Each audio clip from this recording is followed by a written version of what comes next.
जय हिंद प्यारे मित्र, आप देख रहे हैं विजन ऑफ मैथ्स भाई हिमांशु भैया, जिसमें आपको देख रहे हैं परसेंटेज अभी चल रहा है आपका। इसमें 11 तक टाइप्स है आपके, डिस्कस हम सिलेबस का पहले ही कर चुके हैं, जिसमें 8वां टाइप चल रहा है परसेंटेज इंक्रीज और डिक्रीज। इसका क्या मतलब है, ध्यान दीजिए कि मान लीजिए इसमें मोस्ट टाइप जो है वो आपका सैलरी बेस्ड होता है। इसमें जो है मोस्ट इम्पोर्टेंट सवाल जिससे एग्जाम में पूछता है कि मान लीजिए कि राम की सैलरी पहले कुछ थी, ठीक, तो उसमें जो है आपका 20% खर्चा करता था। तो अगर मान लीजिए कि सैलरी को 50% बढ़ा दिया, खर्चे को 10% बढ़ा दिया, तो बताइए सेविंग में बदलाव क्या होगा। इस तरीके के सवालें आपकी मोस्टली बनती है। इसमें मेन चीज जो होता है, नाम में ही दिया हुआ है इंक्रीज एंड डिक्रीज, मतलब कि कुछ बढ़ेगा और कुछ परसेंटेज घटेंगी। तो इस पर ही आपको चर्चा करना है। चलते हैं आज सवालों की ओर। पहला है, ध्यान दीजिए बेसिक सवालों से, कि एक उत्पाद का कीमत 80 रुपया से बढ़कर कितना हो गया आपका 100 रुपया, यानी कि 20 की बढ़ोतरी हुई किस पर, तो 80 पर। ये बेसिक सा सवाल है, इसको तो ऐसे ही बना दीजिएगा आप, 25% आएगा, ठीक।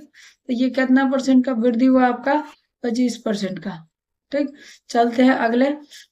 आगे भी इसी तरीके का एक बेसिक सा सवाल है कि एक जनसंख्या 12,000 से घट के कितना हो गया आपका 1200 से घट के आपके 900 हो गया, यानी कि 300 की कमी आई 1200 पर गुने 100, यानी कि इसका भी मान आएगा 4, 1/, यानी कि 1/4 मतलब कितना होता है 25%, यानी ये भी हो जाएगा 25%। बेसिक सवाल था। चलिए अगला सवाल। अब यहाँ से आ जाइए, थोड़ा सा अच्छे सवाल आए हैं। एक जो है दूध की कीमत जो है प्रति लीटर 14 रुपया से बढ़कर हो गया आपका 15 रुपया 40 पैसा, तो मूल्य में वृद्धि कितना। वही सवाल है, बस सवाल का लेंथ बढ़ गया, 14 से 15.40 हो गया, यानी 1.40 की वृद्धि 114 पर है। 14 पर गुने में आपका 100, तो आपका 14 से ये कट गया। अगर हम दशमलव को हटा के 2 जीरो कर दे तो निपट गया आपका, यानी कि 10% आएगा। कितना आएगा 10%। ये से सवाल आप ऐसे ही बना सकते हैं। आ जाइए 4 नंबर सवाल। एक ईंधन के मूल्य में 3 क्रमागत महीनों में 15%, 12% और 10% की कमी आ रही है, लेकिन चौथे महीने में 25% की वृद्धि हुई। तो बताइए कि ईंधन के मूल्य में कितना वास्तविक वृद्धि या कमी हुआ। अच्छा सवाल है, और ये सवाल में लोग दो तरीके का इस्तेमाल करते हैं। एक तरीका जो है, जो हम इस सवाल में आपको नहीं बताएंगे, क्या है आपका एक तरीका जो आप पढ़े थे, x plus y plus x into y बटा 100 समतुल्य वृद्धि वाला।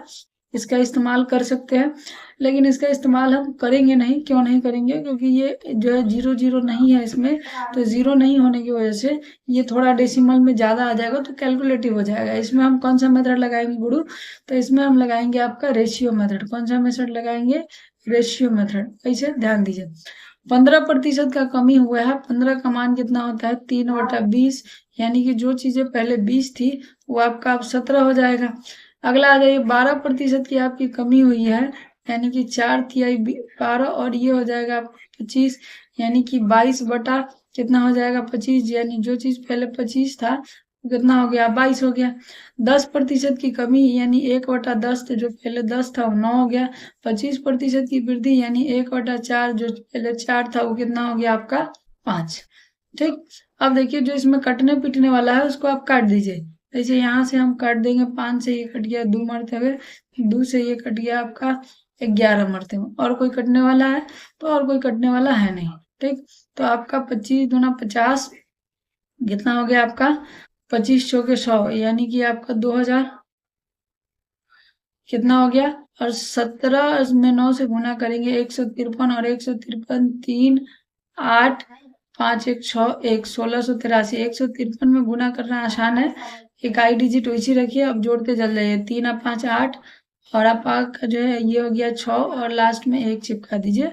11 से जब गुना करना हो इसी तरीके से कीजिएगा आप, ठीक। तो अब यहाँ पर देखिए, तो यहाँ पर कमी कितना का आ रहा है गुरु, तो यहाँ पर कमी आया है आपका, यानी कि 17 इन्हें हो गया, तो 317 का, 317 का 2000 पर, यानी कि आपका 100 से भाग दे दीजिए, तो आपका कितना हो गया, ठीक। तो आपका ये कितना हो गया, तो आपका 0.0 हटा दीजिएगा, तो 16 आपका जो है 15 मरते में 30, 8 मरते में 16, 5 यानी कि 8 दशमलव आता, और 10 से भाग दे दिए, तो आपका जो है कितना आ गया, तो 15.85, 15.85 सवाल का करेक्ट आंसर। चलते हैं अब अगले सवाल पर। देखिए, अब इसी तरीके का सवाल है कि एक संख्या पहले जो है 17.5 बढ़ाया गया, फिर 4% घटा दिया गया है। प्राप्त संख्या को फिर जो है इतना आपका क्या किया गया, घटाया गया है। तो मूल संख्या में शुद्ध प्रतिशत वृद्धि या कमी क्या होगा, जो निकालिए। तो इसको भी आप रेशियो मेथड से ही बनाइएगा। देखिए, 175 को पहले आपको रेशियो में बदलना होगा, क्योंकि 175 का तो आपको सिखाए नहीं थे। तो आप अगर चाहे तो दो तरीका है। एक तरीका है 12.5 ठीक % अलग कर लीजिएगा, और आप 5% अलग कर लीजिएगा। तो यहाँ से आपको पता चल जाएगा कि 12.5 का मतलब है कि आपका 1/8, 1/8 कितना होगा, 1/8। और 5 का मतलब कितना है आपका, तो 5 का मतलब 1/में आपका 20, ठीक। तो इस तरीके से आप तोड़ तोड़ के चाहे तो बना सकते हैं। तो ये कितना हो गया, इधर 20 और 8 28 बटा में आपका ये कितना हो गया आपका, इसको आप एलसीएम भी ले सकते थे, 160। 4 से ये कट जाएगा आपका 7 मरते में, और 4 से ये कट गया 40 मरते में। तो ये कैलकुलेशन आप तब कीजिएगा जब आप दिमाग में करते हैं। किसमें करते हैं आप, दिमाग में। नहीं तो आपको इतना टाइम लगाना नहीं है लिखने उखने में, आपका मामला जो है गड़बड़ हो जाएगा। मामला क्या हो जाएगा, गड़बड़ हो जाएगा। क्या करना है, ध्यान दीजिए। यहाँ 25 से आप डायरेक्ट इसको काट के बना सकते हैं। 25 से ये कितना मरते में कट जाएगा, तो 25 से 4 मरते में और 3 7 मरते में, 25 से ये कट गया आपका 40 मरते में। यानी कि जो पहले 40 था तो उसको बढ़ा के 47 कर देना है, फिर 4% घटाया गया, यानी कि 96, और ये हो जाएगा आपका 100। तो जो आपका पहले 4 का मतलब 1/25 हो जाएगा, यानी कि पहले जो 25 था उसको घटा के 24 कर दिया गया। फिर 625, तो 625 1/16 हो जाएगा। क्यों, ध्यान दीजिए, अभी 12.5 का आप पढ़े थे, 1/8। 12.5 का ये आधा है, 12.5 का क्या है, आधा है, यानी कि इसमें और आधा से गुना कर देंगे। तो जो पहले आपका 16 था वो कितना हो जाएगा आपका 15। अब काटा पीटी कर लीजिए जो कटने वाला है। जैसे ये आपका 4 से कट जाएगा, 4 या 8 से काट दीजिए, 8 दूना 16, 8 3 24। आपका 5 से आपका 5 मरते 3 मरते में, 5 से 3 मरते में, और 5 से आपका 5 मरते में, यानी कि इधर हो गया 400, और इधर हो गया 9। तो 9 चौके 36, और 9 सते 63, यानी कि 3 6 6 12, और आपका 4 कितना हो गया 42। यानी कि यहाँ पर 23 की वृद्धि 4 पर प्रतिशत में निकालने के लिए 100 गुना करना होता, तो 100 हम डायरेक्ट 0 0 काट दिए, यानी 4 से ही कितना मरते में कट जाएगा, तो 5 मरते में और 7 मरते में, यानी कि लगभग 5.7, यानी कि लगभग में आपको कहा है, ध्यान दीजिए, निकटतम पूर्णांक में। तो ये कितना हो जाएगा आपका 6%। हम आपको समझाना चाहते हैं, इसलिए इतना डिटेल से आराम आराम से बना रहे हैं। ध्यान दीजिए, आगे उसी तरीके से सवाल है कि आय 90% आय का खर्च करता है, और उसकी आय में 20%, यानी मान लीजिए कि 100 रुपया आय था, 90 रुपया खर्च करता है, तो सेव कितना करता है 10। अगर इसमें 20% की वृद्धि हो जाएगी तो 120 हो जाएगा, हम 100 माने हैं। अब उसके खर्चे में 10 का वृद्धि हुआ है, यानी कि 110 बटा आप 100 कीजिएगा तो 99 हो जाएगा, यानी कि यहाँ पर 21 रुपया बच रहा है, ये दोनों का अंतर, ठीक। तो यहाँ पर 11 रुपया की वृद्धि 10 पर, यानी कितना परसेंट हो जाएगा, 110% की वृद्धि। कितना प्रतिशत हो गया, 110%। आ जाइए आगे। आगे एक संग्रहालय में प्रवेश शुल्क 25% कम कर दिया गया, यानी 25 का मतलब 1/4, तो पहले 4 था वो 3 हो गया, और इससे संग्रहालय में आने वाले लोगों की संख्या में 50% की वृद्धि हो गई, यानी 50 मतलब 1/2, पहले जो 2 था वो 3 हो गया। तो यहाँ पर 8 से 9 हो गया, यानी 1 की वृद्धि कितना पर, 8 पर गुने में 100, यानी 1/8 का मान अभी थोड़े दिन पहले बताया था आपको, कितना होता है 12%, 12.5%, 12.5% इसका आंसर। चलिए आगे चलते हैं। अगला सवाल है, सौरभ ने अपने वेतन में 60% की जो है वृद्धि की, यानी वेतन में 60% की वृद्धि मिलती है, तो पहले जो 100 था वो 160 हो गया। यदि वृद्धि से पहले उसकी बचत कुल वेतन का 40 था, यानी कि सेविंग कितना करता था वो 40 रुपया, 40% मतलब इसका 40% निकालिएगा आप, 40 रुपया आएगा।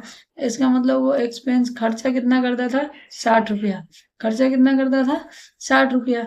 अब कहा है कि वृद्धि के बाद उसकी बचत कुल वेतन का 25% रह गया है, यानी इसका 25% निकालेंगे, यानी 1/4, तो कितना हो जाएगा आपका 40 रुपया। ठीक, तो आपसे पूछा है कि सौरभ की बचत और खर्चे में प्रतिशत वृद्धि या कमी बताइए। तो बचत देखिए पहले भी 40 था, अब भी 40 है, तो बचत में 0 आएगा। तो जो 0 वाला है तो ये नहीं है, ये नहीं है, ये नहीं है, ये हो सकता है। चलिए ठीक है, 0 आ गया आपका। ठीक, अब आ जाते हैं, आपका दूसरा पूछा है, क्या पूछा है दूसरा, कि उसके 0 में उसके और क्या पूछा है, तो पूछा है कि उसके खर्च में कितने प्रतिशत की वृद्धि हुई, खर्च में। तो यहाँ पर ध्यान दीजिए कि खर्च कितना हो गया 120, वृद्धि कितना का हुआ 60 पर 100, यानी कि 100 का। तो ये आपका 100 यानी कि लगभग 100% होगा, यानी कि ऐसा ऑप्शन चाहिए जो 0% और 100% हो। तो ये 0 तो है लेकिन 108 है, इसका मतलब ऑप्शन में थोड़ा सा मिस्टेक है। या तो इसको 110 बना दीजिए या इसको 0 कर दीजिए, तो इसी को 0 कर देते हैं। ऑप्शन नंबर ए आपका करेक्ट उत्तर हो जाएगा। तो आप सभी का बहुत बहुत धन्यवाद जिन्होंने क्लास को बहुत प्यार दिया और देखा। हालांकि इस क्लास में थोड़ी सी टेक्निकल दिक्कतें आ गई थी, पेन नहीं चलने लगा था। ठीक, तो उतना चीज़ों को जो है काट के हटा देंगे। आपका टाइम बहुत इंपॉर्टेंट है। आज के लिए इतना ही, बाकी कल क्लास में पढ़ेंगे।